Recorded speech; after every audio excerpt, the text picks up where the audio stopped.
Hello and welcome to this new episode of Bootstrapping Your Dreams Show. I'm your host Manoj Agarwal, and today we'll be talking with Steve Kenzie. So, Steve is the executive director at the UN Global Compact Network UK. Steve manages the secretariat of the Global Compact Network UK, which is a group of thousands of businesses, NGOs, government representatives committed to the UN's corporate responsibility framework. The UN Global Compact Board plays an important role in shaping the strategy and policy of the initiative, which acts as the United Nations flagship for responsible business action. Steve also co chairs the Regional Network Council, Western Europe and North America. Five UN Global Compact regional network councils have been established to provide local networks in a particular region the opportunity to discuss, collaborate, provide recommendations to the broader UN Global Compact in a systematic manner, as well as share best practices among themselves. Steve is also the managing director at the Sustainability Hub. The Sustainability Hub is a boutique consultancy. Its mission is to provide expert strategic advice, professional program implementation, and cost effective administrative services to help sustainability initiatives achieve their goals.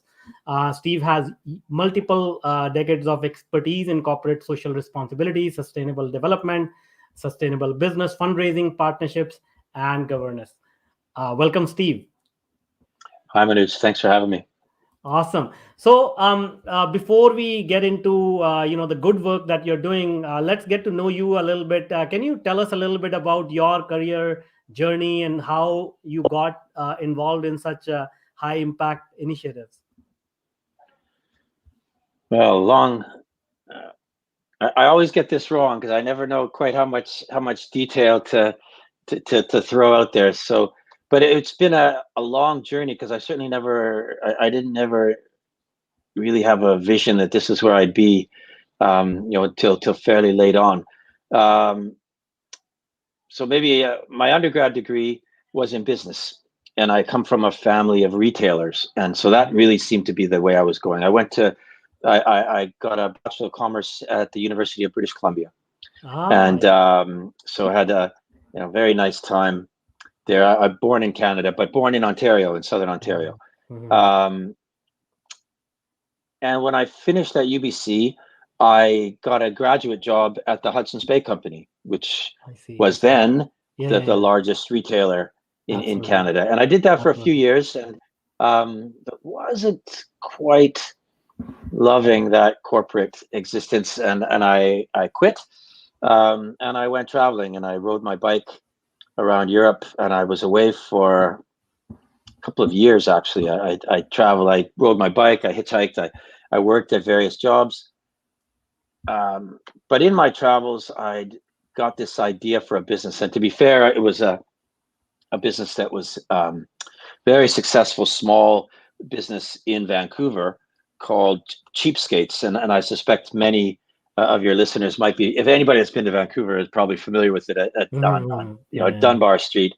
Mhm. Um, I just thought it was a brilliant idea, and I was a regular customer there.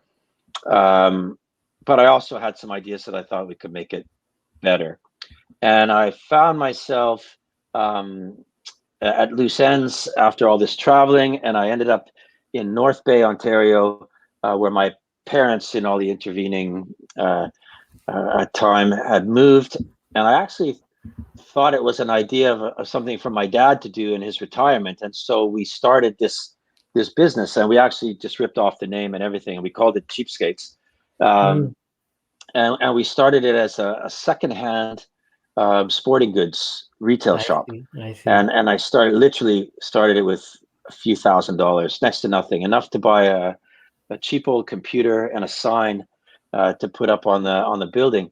Mhm. And it's an interesting type of business because you had to market in inventory because I was selling used stuff. So I wasn't just going and buying at wholesale. I had to convince Mhm. people to give me their stuff to sell for them, and Yeah. then I had to convince other people to come in and buy it. So it was interesting, um, but it took off, and after a, a fairly scary first few months, it really went. and in a small market, it grew quite nicely. That's nice. When I started, I never thought it was going to be a long-term thing. This is maybe one of the lessons that everybody should think about. My idea was, if it's successful, I'll sell it and take the money and go traveling again. If it's not successful, I've hardly invested anything, so I'll walk away and go traveling again. I never imagined this middle ground where there would be this constant pressure from the unrealized potential of this enterprise, that I could never walk away, because I always say, oh, but if this is what I'm going to do next year, and this is, this. And so basically 12 years later, my wife then basically was just fed up, and she didn't want to live in this. It was a lovely city, but not quite what she'd had in mind when we got married, and she effectively announced that we were going to be moving to the UK for a year, because she wanted to do a master's degree that could only be done here. And so we set up the business to be able to run it remotely, and off we went. And then that led to, time with my daughter, who was just 2 years old at the time, and time away from him. Anybody that's run a business knows how all-consuming that can be, and sometimes can be difficult to look a little further ahead. And the time away gave me that space to think about what would I rather be doing. And then my kid also had this effect of really extending the timeline that I cared about way longer than it had ever been before. I'd never really thought much more than, a year or 2 or 5 into the future. Just why would I? But now suddenly I'm starting to think about even grandkids, even though she was only a baby. But it just suddenly now I'm looking ahead a generation or two, and I'd always tried to run my business in a way that it made a positive contribution to the community, creating jobs, promoting healthy lifestyles. And I felt that's really was what every business ought to be doing. And I felt that's what I wanted basically to do for my career, was just sort of help to promote that philosophy that business needs to be a positive force in society, and it can be, and it can do that profitably. It doesn't have to be a trade-off. And so I went back to school here. I think, it was going to be a pretty big shift in my career. And I thought going back to school, getting a master's degree would be give me a launch pad. So that's what I did. I went to Imperial College. They have an outstanding program on environmental. It's called the Center for Environmental Technology. It's not the best named program, but it's outstanding. And there are literally hundreds and hundreds of Imperial grads out there that have taken this program, and it's really, really good. And it worked for me. It allowed me to get a place, an entry-level position in a quite big NGO at the time called the International Business Leaders Forum. And it was one of the Prince of Wales charities here in the UK. And at the time, though this would have been in 2006, the IBLF was generally recognized as being on a level with the World Business Council for Sustainable Development, the WBCSD, which today is quite an important entity. So IBLF was really quite big, more focused on the social side of sustainability. Anyway, I got in there and I just started working on a variety of projects. And one day, the person who was looking after the UN Global Compact Network UK announced she was leaving to have a baby. Okay. And so it was just given to me, just again as one more project. I see. And it was I very see. small then. It was only in the UK. There were barely 20 members in the network, and it was only a couple of days a month of work to run this project. But it it resonated with me. I think the scale of it was something that kind of aligned with my small business Yeah, background, yeah, yeah, yeah. and I liked the sort of the focus on serving customers and working more closely with the members of the network at that time, and the chair of the network at that time, a gentleman called Michael Spenley. Yeah. We really hit it off, formed a really solid partnership, and just got some programming going that got the network starting to grow as well, and just giving it some traction. And then Michael, his term ended, and the next chair came in, and we built on that, and the next chair, and the next chair, and in 2013, the IBLF was wound up. A long and tragic story for another day. And so the Global Compact Network then spun out and became an independent entity. And we've just kept on growing from there. And now we have 400 members in the network. And last year we organized 120 events for our participants.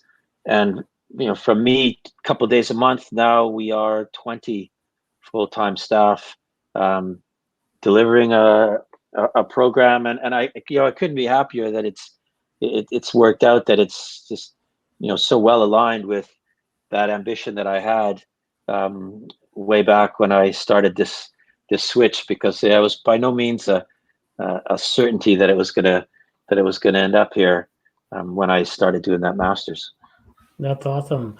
That's great story. Yeah, I mean, it seems like you have dabbled into many different things which have led you to, make this impact that you're making today. So, tell us a little bit about the Global Compact Network UK. Like, what exactly is the mandate? What kind of services do you provide? So, as you said at the start, the Global Compact is a UN corporate sustainability initiative, and launched in 2000. Kofi Annan made a speech at Davos, actually, and it was basically calling for a global compact between business and the UN.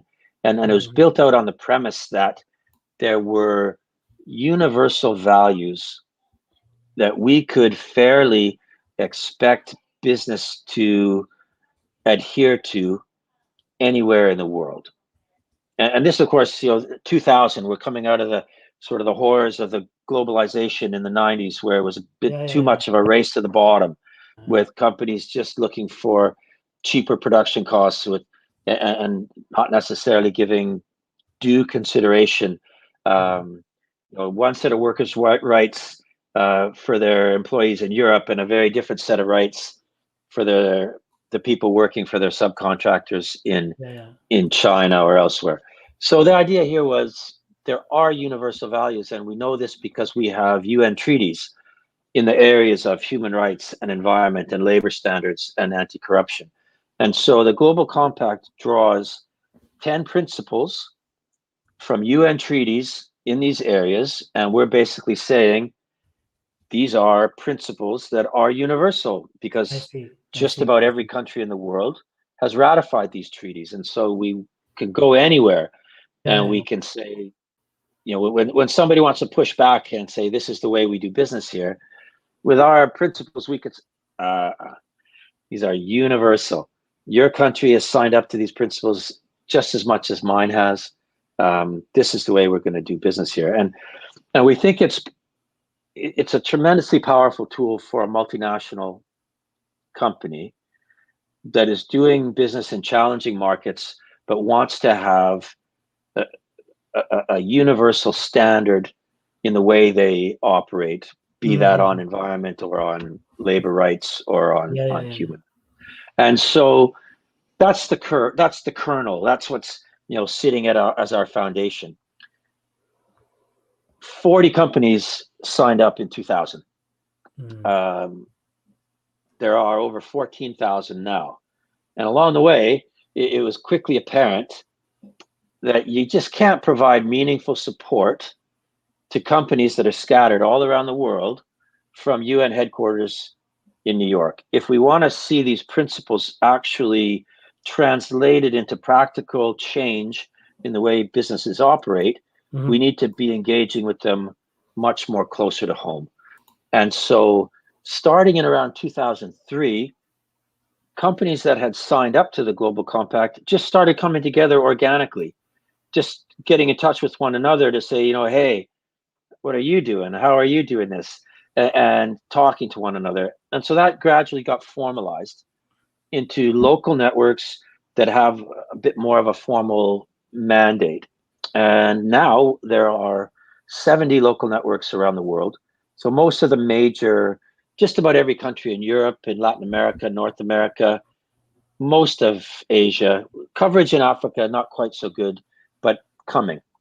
Okay, that's awesome. That's awesome. But the major purchasing and supplying countries, there are local networks. And our role is to work with the companies in those countries to help them operationalize these principles. And we organize events and networking opportunities, and just really we're a learning organization, and we're just trying to disseminate good practice to change the way businesses are operating. That's awesome. So what is the typical problem a company faces when they decide they want to get in touch with you, or work with you, or use the frameworks that you have developed? What are some of the real world basic problems? Because our audience will like to sort of really latch on to that and say, oh, I'm experiencing that problem, so let me look into this. That's evolved a lot, but right now I would say the most common scenario is a company has been coasting along, doing their thing, focused on their traditional business metrics, and then their investor relations guy pops up and says, hey, have we got a net zero target? Or are we paying a living wage? Or hey, are we doing anything to make sure that our subcontractors, our supply chains in Malaysia are okay?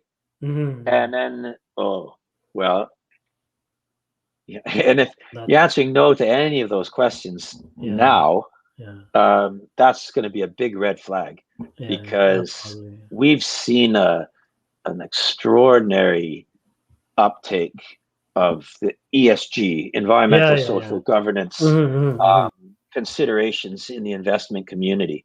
And whereas even as recently as 5 years ago, I would have said, you'll hear from a UK perspective, but elsewhere too. Here, I would say the FTSE 100, the biggest public companies would have been under a microscope in terms of their performance on these types of issues.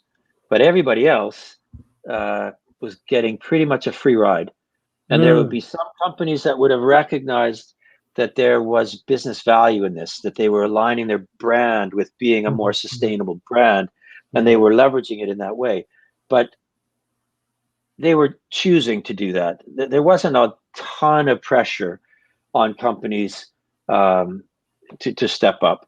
And now that's just changed. The investors of all stripes are wanting to make sure and it's common sense, isn't it? You'd be crazy in this day and age to be thinking about investing in a startup if they hadn't given some consideration to their carbon footprint.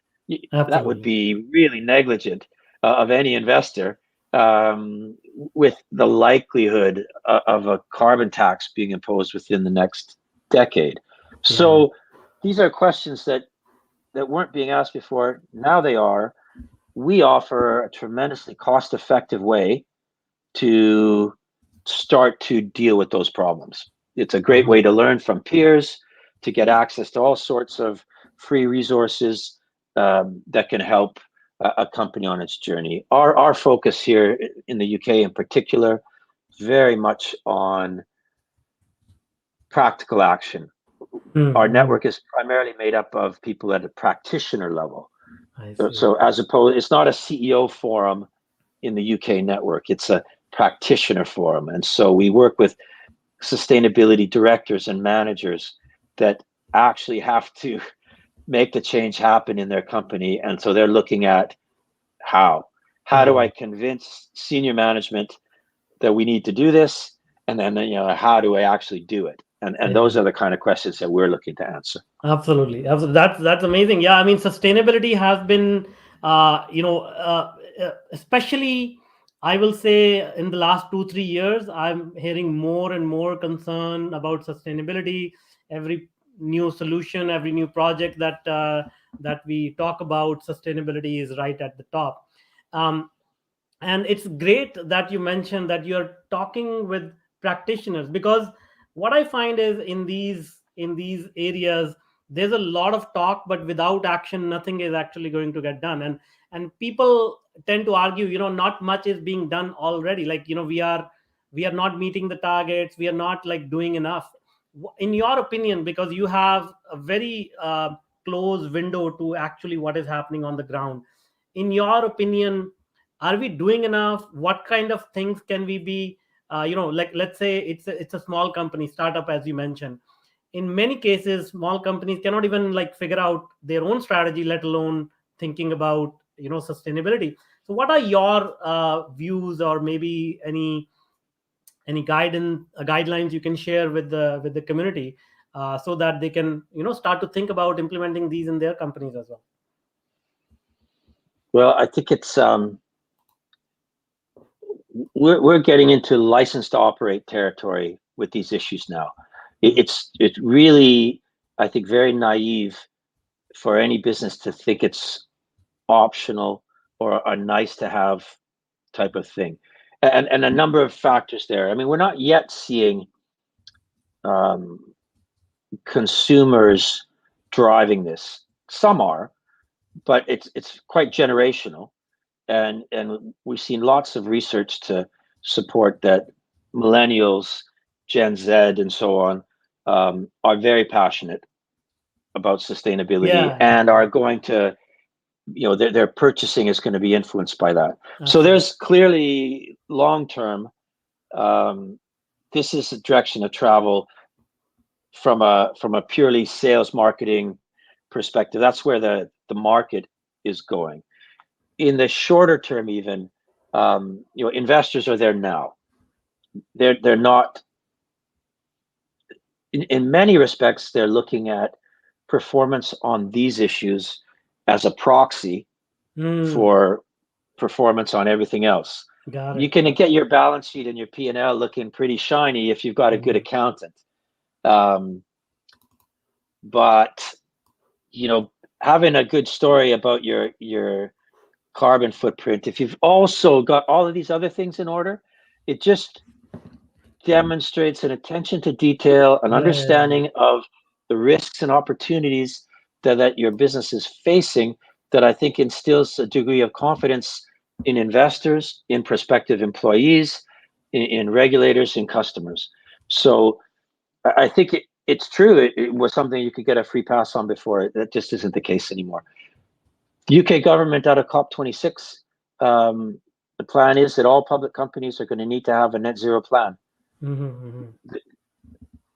Anybody hasn't started yet needs to get started. This is, we just, I'm embarrassed to say that we're just working on ours now. And we're so small, we have a tiny footprint, but I really recognize we have to walk the talk ourselves. And so we signed up on the SME Climate Hub, and we've set a net zero target. The earliest you could set one for was 2030. And now I got my team working on all of the necessary background to do a proper job. And it's not so easy, even for a smaller company. We've got to look at, emissions from staff working from home, emissions from staff traveling to the office, or business travel, all of these considerations. But anyway, it's a great learning experience, and I think it's something that everybody's got to do. Yeah, I lost the plot a little bit, but I think the key takeaway on this is that it's not optional. And I think that there's just such a diverse range of stakeholders that are taking an interest. The key now is for companies to find the most efficient way to integrate sustainability. And smart companies, small startups, it's even more critical from an attracting investment perspective. It's absolutely essential. But again, I think it's so much more efficient to build sustainability into the DNA of the company rather than ignoring it and then having to retrofit and change your systems and redesign things. It just needs to be baked in right from the outset. Absolutely. That's great. Yeah, I mean, the sooner that people can get a head start on this, the better they will do as compared to the competition. So that is clear, and I think that's a good thing for the planet as well, that the business community is paying attention to it. Now let's talk about the actual benefits, because again, as business owners, people always say, okay, this is great. How does that really help my bottom line? How, like, from what you're seeing, how's the economy responding? Like, are there new green jobs being created? Is the when people become more sustainable, is that making the company more profitable? Are there new opportunities coming in the field of sustainability and whatnot? Like, um, how's that piece of the puzzle being developed by the business community? So I already spoken a lot about investment, and that's a key driver, and there are benefits in cost of capital and so on. So set that aside. I think that after that, the most direct link between sustainability and the bottom line is through jobs, but not quite in the way that you've mentioned it, but in terms of attracting the best and the brightest.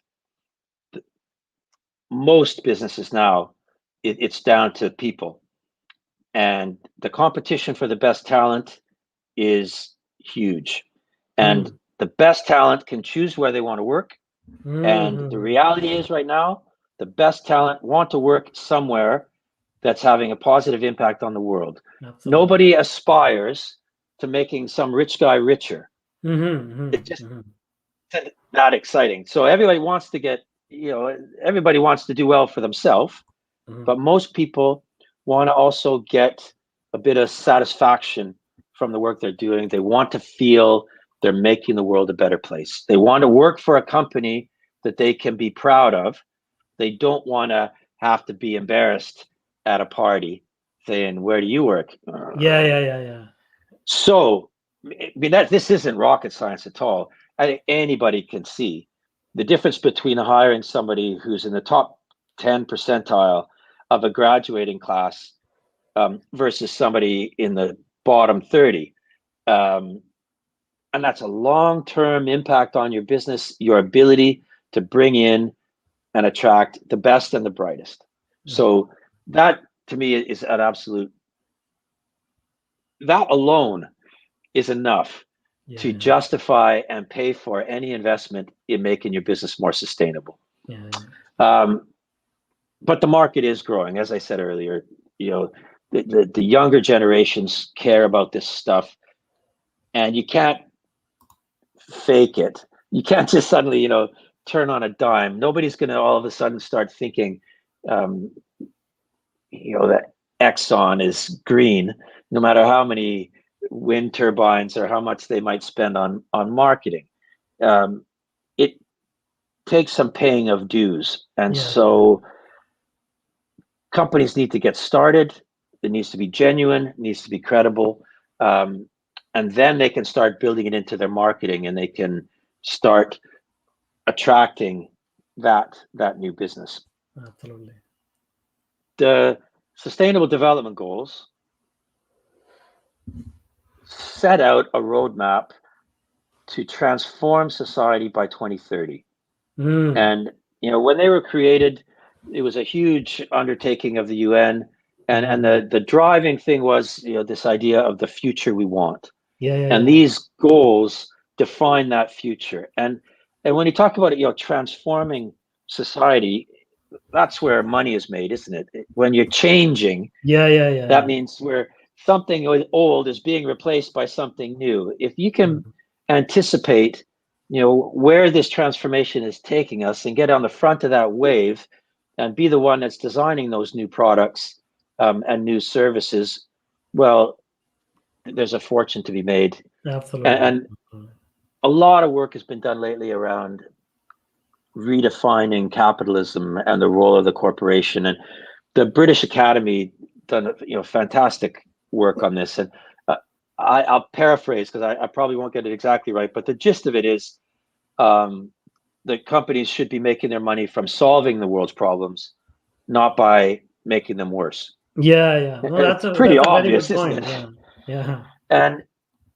And so I think that speaks to this agenda really, really well. Is by making your business sustainable, opening your eyes to the potentials in things like the circular economy, or in renewable energy, or in low carbon anything. Um, these are all ways where these are mega trends. This is the direction the future is Absolutely. going. So if Absolutely. somebody can get in front of that, and I think that this is just a really good way to, not a lot of business people yet are looking at the sustainable development goals as a snapshot from the future of the direction of travel. And I think there could be a lot of inspiration there for people. That's awesome. Yeah, you bring up such a big, such an important point that there is a huge transformation going on that creates a huge wave of opportunity, and I don't recall any time in history where the entire globe went through a singular sort of transformation with one mind and one goal. And this has I think this is the first time that the entire globe, all the countries are coming together and doing what they can. I mean, it is arguable how much is being done, but as you said, a lot is being done, and that's what creates opportunity. And if the businesses can get ahead of the curve, it will not only benefit the business but also create that momentum that we really need to get it going, isn't it? Yeah, Yeah, that's awesome. this. I think that's a yeah, a big takeaway from COP26 was after the disappointment that the political leaders perhaps didn't have the ambition that we had hoped they might. Mhm. Um, Actually, we saw some pretty impressive performance coming from the uh, business and investment communities, not waiting Mhm. for governments. But even that, some of the incremental change that we saw in the final document from COP26 just supports Mhm. what you were saying. We, Mhm. we are seeing countries from all over the world with quite different levels of development, quite different agendas in terms of what their priorities are, recognizing a need to converge and make progress on this. Mhm. And I'm I'm cautiously optimistic that we've laid the groundwork for further significant progress at COP27 um, later this year. Yeah. That's awesome. Great, great. Thank you so much, Steve. This has been very, very informative, especially on a very important topic, but a topic that most people don't have a lot of knowledge about. So, thank you so much for sharing your experience and expertise and your views. So, before I let you go, can you tell us if people want to get in touch with you, how can they do that? Um, I'm on LinkedIn and Twitter, although I'm not like yourself. I'm not really active. But probably LinkedIn is the best place. Steve Kenzie, Sounds um, and it's a great way, certainly for people in the UK or abroad. We put a lot of our work and our events from the Global Compact Network UK are on there, and if people want to join, that would be great. We'd awesome. love to have them on. Awesome. Great. We'll put that link to your profile in the show notes. Thank you so much. Thanks, Manish. It's been a pleasure. Yeah.